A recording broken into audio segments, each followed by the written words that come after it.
Hello, everyone, and welcome back to another episode of the Glow Up Guide. So, today's episode is just a bunch of the most random and trivial things I've learned in 2024. So, this past year.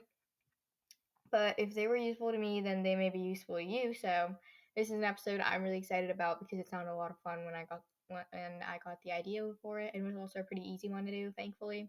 So I'm hoping it goes well. This is just a whole bunch of tidbits of advice on this list, from makeup to working out to confidence tips to I don't even know what not. Yeah, just most random advice ever. So a fun take on a New Year's reflection episode. But let's do our podcast updates and life updates and that stuff first. So podcast updates. 800 plays as of the day before yesterday.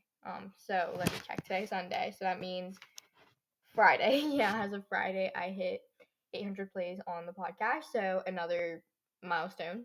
So I'm really happy about that. I'm hoping I can get to 1,000 by the end of February because that seems reasonable. So I'm really excited about that. Another milestone, and after 400 the growth is getting more consistent. I'm hoping after 1,000 it does the same thing and grows even more until more and more for maybe a year from now. Okay, so live updates. There were we had a snow week. Okay, so winter break was the 2 weeks before 2 weeks before last week, and we were supposed to go back to school on the 6th, but it started snowing on the 6th, and then we got school off Monday through Wednesday. Not Monday through Wednesday, Monday through Thursday, because there was a bunch of snow, and it was below freezing all of that time. It was not. I think the highest temperature was 25, and it feels like 19. I think feels like -4 at one point. So it was really cold. So all the snow froze over, and that's why we got off on Thursday too, because there was just ice everywhere. And then what else? On Friday we had a 2-hour delay, so that was weird because we only had our first 4 classes. So that was just a really weird schedule, I guess. I only saw half my teachers. Just interesting. So an interesting past week. But on Monday and Tuesday, I went sledding with my friends, and then on Tuesday, so we went sledding and we made a train, me and two of my friends, and we started going in different directions, so we all let go, and I kind of made a weird U-turn. There was a tree or something. I don't even know what hit me, but it was a freaking tree, and I made a weird U-turn in my sled. I got thrown off my sled, even though I was holding on really tight. It did not work. I fell. I landed on my hip, which was kind of painful because if I bonk my hip into something, it always hurts really bad. Even if it's the slightest. If it hits a certain spot on my hip bone, then it hurts really bad. So yeah. And I landed on my hip and I rolled onto my stomach, and I was just laying there dying for a full 5 minutes. So that was not fun. But me and my friends started laughing later, so oh well. And then yesterday, me and my friends had our Secret Santa gift exchange. So we couldn't do that anytime close to Christmas because no one was free and we needed everyone there. So that was fun. One of my friends' names never got drawn, so my other friend was freaking out the whole time. But other than that, it was pretty fun. Yeah, that's pretty much all that happened. So full week, but also not. Yeah. Okay, so let's do one thing we're grateful for and one thing we're happy about, plus our book of the week. So one thing I'm grateful for is probably school going back to normal, because it's been insane, and I was supposed to have a civics test last week, and now I don't really know what's gonna happen to that, so that's fun. I'm really hoping I don't have the test anytime soon, because what's our civics teacher expecting us to remember after 3 weeks of no school? More than 3 weeks actually. And he wasn't here on Friday, so because I have civics first block, so he wasn't even here on Friday. So what is he expecting us to remember after more than 3 weeks? So I'm hoping we don't have that test. But I'm glad that school's going back to normal. We have full week this week and then 4-day week next week because of Martin Luther King Jr. Day. So that's fun. And then one thing I'm happy about is my hair is looking so good. This is the least frizzy I have seen my hair in a while. And I think the plopping technique is really working. So if any of you guys out there have curly hair, you should definitely try plopping your hair. Just search up on Instagram how to plop curly hair with a t-shirt or something, and it'll come right up. It works so well. And after taking it out, Like I leave my some people leave theirs in for like 20 minutes. You have to find what works for you. I leave mine in for like 2 or 3 hours, and after that it dries like super fast, less than 10 minutes.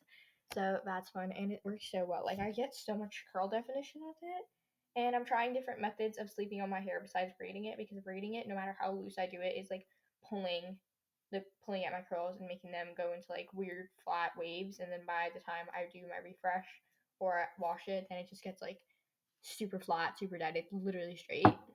So that's not fun. I literally just hit my hand in the desk. What the heck?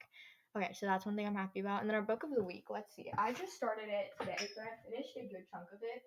Um, the book "It Happened One Summer" by Tessa Bailey.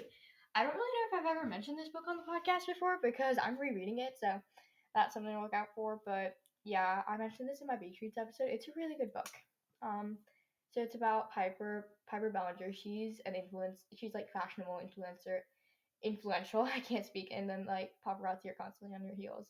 But then she throws an out of control rooftop party that lands her in jail. And then her stepfather gets really angry. So he cuts her off and he sends her. And then her sister wants to come along because these two sisters are really close in Westport, Washington. Piper hasn't even been in Westport for 5 minutes when she runs into Captain Brendan Taggart, who thinks she won't last a week outside of Beverly Hills. So what if Piper can't do math and the idea of sleeping in a shabby apartment with bunk beds gives her hives? How bad could it really be? She's determined to show her stepfather and Brendan that she's more than just a pretty face, except it's a really small town, and everywhere she turns, she bumps into Brendan. The fun-loving socialite and the gruff fisherman are polar opposites, but there's an undeniable attraction simmering between them. Piper doesn't want any distractions, especially feelings for a man who sails off into sunset for weeks at a time. Yet, as she reconnects with her past and begins to feel at home in Westport, Piper starts to wonder if the cold, glamorous life she knew is what she truly wants. LA is calling her name, but Brendan in this town full of memories may have already caught her heart. So that was most of the back cover of this book, but it's a really good book. I'm like in the middle. Page 183 out of, let's say 380. I'm gonna take a guess. Actually, no, it's more like, oh, okay, I can't figure this out. Yeah, so 385. Yeah, okay, I was close enough. But I'm like 1/3 halfway through. I don't really know of books, but it's a really good book, and I've already read it once. So yeah, but that was a while ago. That's why I'm rereading it. So definitely recommend you read that. Okay, gosh, goodness, I've been yapping for a long time. Moving along. So thing number one. So recently, what I've been seeing a ton on like Instagram is instead of people working out and eating less than their maintenance to lose weight, they're working out and like strength training, weightlifting to build muscle mass and like get stronger. And I think this is great. There's tons of benefits to bulking. For starters, you don't have to restrict yourself so tightly when it comes to food. You can eat pretty much whatever. I mean, it's preferable that you eat healthy food. There's two kinds of bulks. You can do a dirty bulk and a clean bulk, or a mix of both. I know when I went through I don't really do a bulk. I just eat like 50 calories of maintenance and hope it works out. So yeah, but I did do a bulk for like a week. It did not work. I ended up eating like enough to technically lose weight if I wanted to. It was not good. So yeah, but you can eat pretty much whatever. You get a lot stronger because you're doing a lot of strength training, which also has a lot of benefits in the short and long term. You don't have to worry about your weight. It's easier in general. Lots of reasons to bulk instead of cut. But my main point here is what a lot of people seem to think is that no matter how you work out, you should lose weight. Wrong. If you're losing weight in a bulk, unless you had a lot of fat and low muscle mass to begin with, like someone like my mom, she's not fat at all. She's very thin, like very less weight, I guess. I don't know. But like I would not be surprised if she lost weight and then gained weight if she were to do like a bulk, because she has almost no muscle mass, and like all her body composition is like body fat, I guess. I don't really know how to explain it. She's not fat at all. But like that's my best explanation. In that case, you should lose weight at first and gain weight. But weight doesn't matter when it comes to bulking and building muscle. That's just a number. That doesn't really mean anything, you know? Alright, number two. If you're a total beginner at working out, form is everything. Unless you're doing an exercise where form is secondary, which is literally never, your form matters a ton. Well, actually, in those kinds of exercises, sometimes you're trying to keep fast, but also maintain good form. So it's like a split between two priorities. So when I went through my 1 week of half-assed training before my 5K, I stupidly decided to try and run 5 kilometers on my own to see if I could do it. Did not go well. I walked a little bit of it. I ran it in 42 minutes. That is horrible. I ran the actual 5K in 33 minutes, thankfully. Anyway, so that was the Tuesday before the run. The 5K was the next Thursday, not the coming Thursday, but the next one, if that makes sense. Yeah, then I did a strength training workout. Pretty sure I did the squats wrong because after my run, my legs were barely working, but I thought it was unimportant and did my strength training anyway. Worst decision in a while because I could barely walk for 5 whole days. So when you're doing a workout, especially when it comes to strength training, please make sure you're putting form above everything. Any weightlifting exercise, actually, or like any exercise you're doing to build muscle, form is everything, okay? Like if you do it wrong, even in the slightest, you will hurt yourself somehow. Trust me, and this is coming from a concerning amount of experience. Um, so please make sure you put form above everything, and that makes sure the workout is actually going to be effective and to prevent injury. You won't actually feel it if you do it wrong until the day after, so you have to make sure you're doing it right while you're working out, I guess. Learn from my concerning amount of experience, okay? Number 3, if you want to save yourself a ton of time and pain and energy, stop giving a crap about what other people think. I'm like knocking things over like crazy. Okay, moving on. Everyone, for some stupid reason, thinks that if you care more, you'll do better. Wrong. There's a fine line between caring and putting in effort, and I feel like if you care, you'd put in effort. But sometimes you put effort and don't care. Like I would put effort into school, yeah, but like it's not like I care a lot. I mean, I care a little. Like I want good grades, but I don't freak out about like 1B or something like a lot of people I know do. Even though everyone tells me, well, not everyone, like my mom mainly is telling me that I need to start caring more about literally everything. I honestly think I do better in life because of my refusal to care. I put in effort. I care like a little bit, but like it's almost nothing. So I just refuse to care. Extremely fine, almost invisible line between the two. So get your life back and stop caring about what other people think. Pretty sure the reason I do better in life is because I have the brain capacity to do so. I have the brain capacity to focus on being better as opposed to and then some people just use that brain power to worry about what other people think. Personally, I think that's dumb. So yeah. And it's easier said than done. But what I think is that everyone's New Year's resolution this year should be to care a little less. Number 4, the easiest outfit ever is like any black top and any pair of blue jeans. No fill outfit. Unless it's like a pair of really dark wash jeans, then it would not, in that scenario, would not look good. I used to say I would not be caught dead wearing jeans. I had a 5 or 6 year phase of only wearing leggings, and there was like a phase of only wearing dresses one summer in between that, but we don't talk about that. The dresses were stupid. Yeah, I said I wouldn't. Now I say I wouldn't be caught dead in leggings unless I happen to drop dead on a run. Now I wear jeans all the time, plus pajama pants and sweatpants, and also there's a pair of flare leggings I wear sometimes, but like they don't count as leggings to me. Anyways, if you're in a pinch, find a pair of random blue jeans and a black top and throw it on. 2 things everyone should own. And if you don't own any good pairs of blue jeans or black tops, I'm concerned. I'm concerned. B, go buy some. Shein has some good jeans. 2 of my pairs of jeans are from there. Buy some and use this when you wake up late or something. Number 5, Google Calendar is literally the best productivity tool ever. I used to use a bullet journal to keep track of events and tasks, and it was kind of useful. But then I found a Google Calendar and I started using that, and it works so much better. There were months where I would just try and fail to remember stuff or write that stuff down on slips of paper and then lose the paper because I would be 2 or so weeks into the month and just not find time to do the bullet journal spread, so I would not do the bullet journal spread. And I was just like, oh, well, it's just like 2 weeks, 3 weeks. I will be fine. I was not fine, okay? I should have done that, but the bullet journal was just ineffective and I didn't even realize it. Because setting that thing up takes a ton of work, maybe 5 or 6 hours spread out over a few days, maybe even more. But the Google Calendar works so much better for me, and it's so much easier to use and also a whole lot more accessible because it's digital. It's also so much easier to keep up with. And it's free. Another thing is Google Keep, which is essentially an online note-taking thing. I love it. I use it for like all my to-do lists and other random notes, especially stuff for the podcast, since I've like essentially digitalized everything for this podcast. So use both of those to your advantage. 6, don't worry about anything that won't matter 5 years from now. Something I learned in 2023 and will continue to repeat to whoever is willing to listen for the rest of my freaking life. Best advice I've ever heard, and I'm taking it to the grave. when I first heard about this thing, like is saying, I guess, I was already a type of person who doesn't care about anything. That's just like a hardwired trait, I guess. I don't know. That's just me. This just reinforced that even more. But even 5 years from now, when I'm trying to apply to college and stuff, whether my hair was behaving or not won't matter. What I wore on this one random day won't matter. That one time someone was mad at me for who knows what won't matter. You probably won't even remember it. One failed test won't matter. Things like that simply won't matter. My grades overall, though, yeah, that does matter in 5 years. My health will matter in 5 years. My friendships and other relationships, such as with my family, will matter in 5 years. So screw the dumb stuff and focus on what actually will matter in 5 years. And because that's the stuff that's actually worth your time and energy and your brain power. 7. Books can teach us a lot, even now. These days, it's all like Google and technology and AI and that stuff, but even the technology has helped us in so many ways.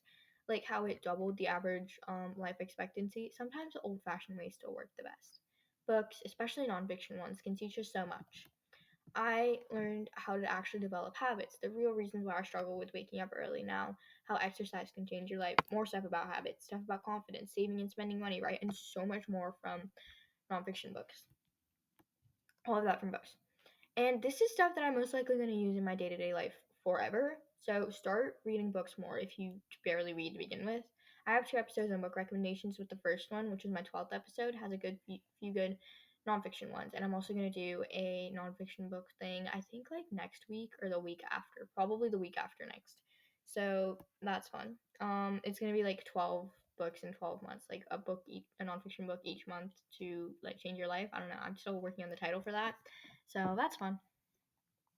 You can read a chapter every day before bed, join a book club, find reasons why you want to read, just like read when you feel like it, I guess. I don't know. It's better than nothing. It's a habit that can help you in every aspect of your life and can also teach you stuff that you will use in every aspect of your life. And that's coming from experience. 8. To improve your life, get rid of social media. Social media is actually a good thing, but no one knows how to use it right. Literally no one. I think the only good social media that ever exists is Pinterest. I love Pinterest and it's the best. And I think a lot of people love Pinterest. But everything else is a whole bunch of crap. It's all marketing and like addiction and yada yada yada. There are ads on social media all the time, and we may not even realize it or like notice them, but there are ads. Social media is designed by its very nature to be addictive so that you spend as much time on it as possible, and they're hoping that you eventually buy something. And it's toxic. Social media only shows you the highlights of people's lives. Last time I checked, there were a lot more minutes than like a 1 or 2 minute reel. People on social media want you to think that their lives are perfect and that they are perfect, but nobody is perfect. And remember, Photoshop exists. Just delete the apps from your phone, but keep your account if you want to, or delete your account if you're going hardcore. If you delete the app, you're not going to lose your account. So, like, get your brain back, you know? Always, always, always remember to check the measurements on clothes online. So, number 9. On Shein, I need a women's medium in this one sweatshirt, and in another sweatshirt, it was an extra small. And even that's kind of big. So always check the measurements when you're buying clothes online. And sometimes don't trust the size charts. Try to see if they have product measurements available because those are always so much more reliable. And if they don't, you probably shouldn't trust the size charts unless you know that they're accurate for you. If I go based off my height, an 18 or 22 in extended sizing wouldn't fit me in some clothes. A 5 to 6 in kids would fit me if you went by my waist. So trust your judgment, but make sure you check the measurements on everything. And if you're buying clothes in person, try them on first, always. I can't count the number of times I've had to return stuff, and it could have been avoided if I simply went in a freaking fitting room and took 5 minutes to just try it on. Honestly, if it's something important like a nice dress, you should always buy it in person so you can try it on, and plus you can always find better, like if you're shopping for fancy clothes especially, I always find that you can find better stuff in store than online. Learn from me. 10. Mascara can wreck your lashes. So I naturally have lashes that are very long and black and thick. I love my lashes. I've never actually had to do anything to them. I'm scared of mascara because I would definitely poke myself in the eye and get sent to the hospital. Yeah, I'm terrible with makeup to say the least. And my friend ran science this one day, so she decided she wanted to put mascara on me, and like I retaliated, but I eventually gave in, and it looked really good. I had a line under my eyebrows because of my lashes and the mascara, but the next day, once the mascara faded off, I lost like 4 or 5 eyelashes, and they were so flat and dead, like they were literally hanging in my eye. It was just really bad. So I swore off mascara from then on. So keep in mind, and please don't wear mascara every day if you do wear it, because I read somewhere that wearing mascara every day can really wreck your lashes, and If it wrecked my lashes in just one day, it can wreck yours a lot worse. 11. If you've had about no sleep, can't take a nap, and have a long day ahead of you, deep breaths will save you. This trick saved me on my Great Wolf Lodge trip, where we had to spend 7 hours in a water park and then walk around doing stuff for another 5 hours. You just close your eyes and place your thumb over one nostril and place pressure on it to close it. And then you place your index finger over your other nostril and don't place pressure on it, leaving it open.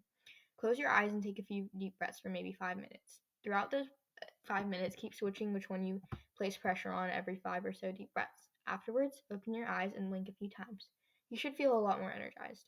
Do this a few times throughout the day and you'll be perfectly fine. This can really save you in a pinch, trust me. 12. You Are What You Eat. Earlier this year, me and my mom watched a show called You Are What You Eat on Netflix. It's a must watch if you have Netflix. It's really interesting. I learned a lot from that show. It's about this experiment conducted on multiple pairs of identical twins where one twin is put on an omnivore diet and the other is put on a vegan diet. Scientists and other doctors and stuff, people in general, they conduct a lot of tests and things to figure out how exactly what we eat impacts us. And that impact is found to be pretty significant. So quite literally, you are what you eat. So make sure you eat good foods. I cut out sugar and most other processed foods for the most part, and it changed my life. I get sick once a year or so instead of insanely sick once every 2 weeks. My skin is 10 times clearer. I have more energy. There's less bloating and so much more. It changed my life. You have the power to change yours too, and the power lies in what you're putting into your body. Let's see here. 13. Flexibility is surprisingly important. So I used to be pretty flexible a few years ago because I would stretch for about 5 minutes every morning. This was about 2 years ago, and then I hurt my ankle kind of bad and I couldn't do those stretching things anymore, so I gave up on it. Even years after recovering from that injury, I have made no effort to restart that habit. And it never really impacted me in any major ways other than flunking flexibility tests in school. So I don't really care. But then I started running, and although my knee pains weren't 90% because of the fact I didn't have good running shoes, I still researched other things I could do to prevent injuries. Because there's lots of ways you can injure yourself while running, actually. So, yeah. Um, that, yeah. Like, I can't count the number of ways I've injured myself from running, whether it's overuse or a certain thing, like, yada yada. Anyway. Most of the things I learned were pretty darn simple, but the one that stood out to me was flexibility training. So I started stretching just about every day. I probably miss 1 or 2 days a month now. I am a lot more flexible now. I don't get sore for the 2 days after I do a strength training workout. I have no more knee pain from running, despite the fact that I still don't have proper shoes. And it made a bunch of different exercises so much easier for me. I still don't have like, oh wait, whatever. I stretch for about 10 minutes a day after my workouts, and that's literally all you need. 14. One of the best and simplest things you can try to build or break habits is making them easier or harder.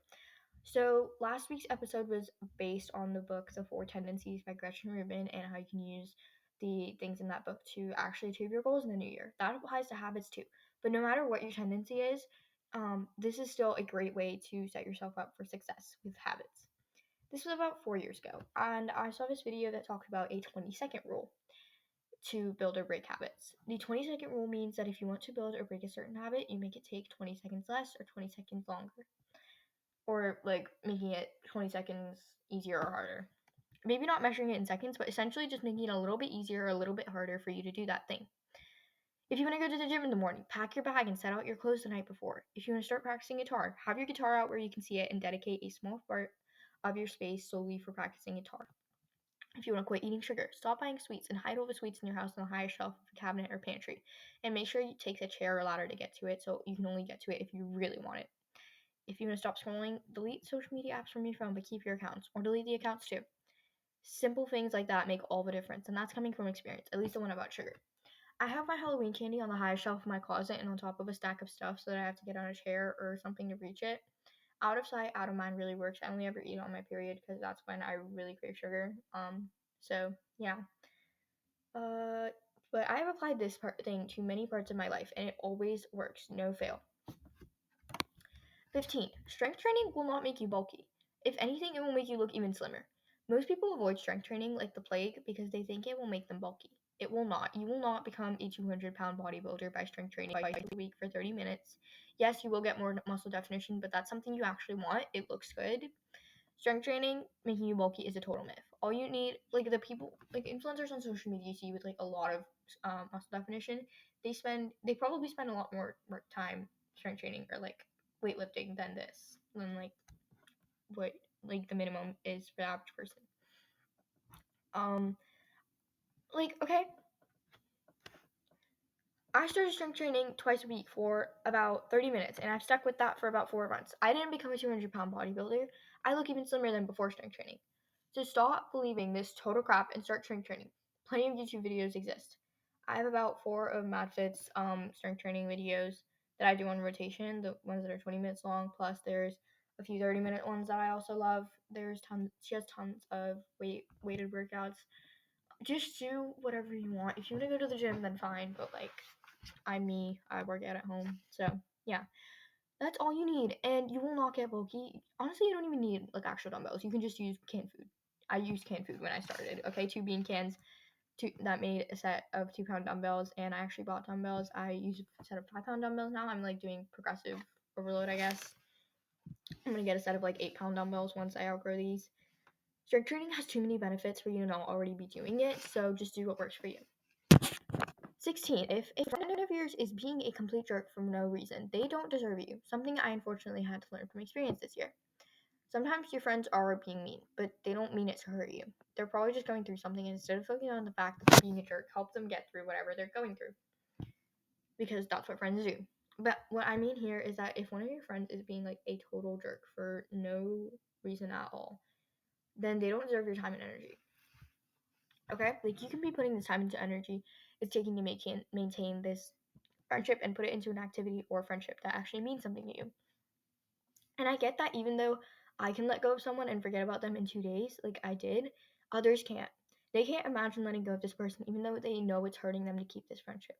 But sometimes you just have to accept the fact that some people just don't have your best interests at heart, and get yourself through it no matter how hard it is. 17. You are the only thing stopping you. So, like, we always hear that there are many things stopping us, whether that's other people, our surroundings, or maybe just a lack of motivation. But 99.9% of the time, you're stopping yourself. This is a really dumb example, but I can't think of anything else, so we're going with it anyways. I realized that I need to start running again in the last week of September, or second to last week of September, I don't know. But it rained for a week straight, so I didn't start until the 28th of September. I could have just ran in the rain, whatever. I don't know why I didn't, but my mom's making me sign up for track this upcoming spring/summer.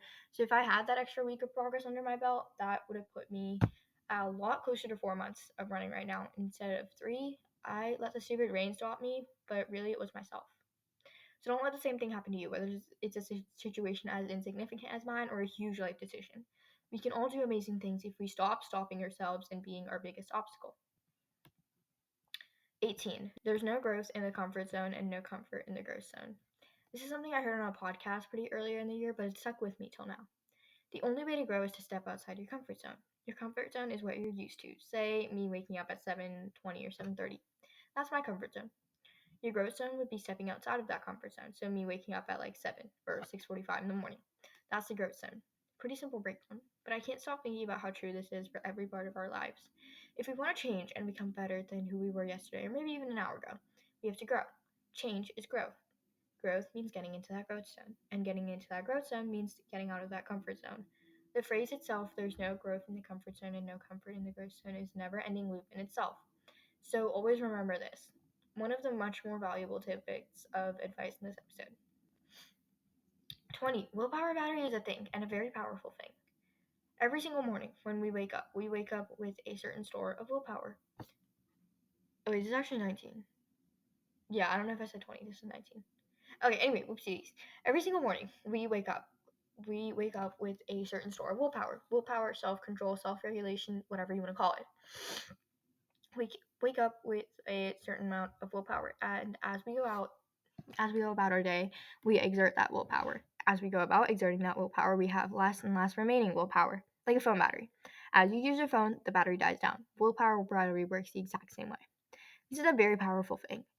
Decision making relies entirely on willpower, or in less confusing words, our levels of willpower influence whether we make the good choice or the bad choice. like whether we eat the cookie or we don't eat the cookie.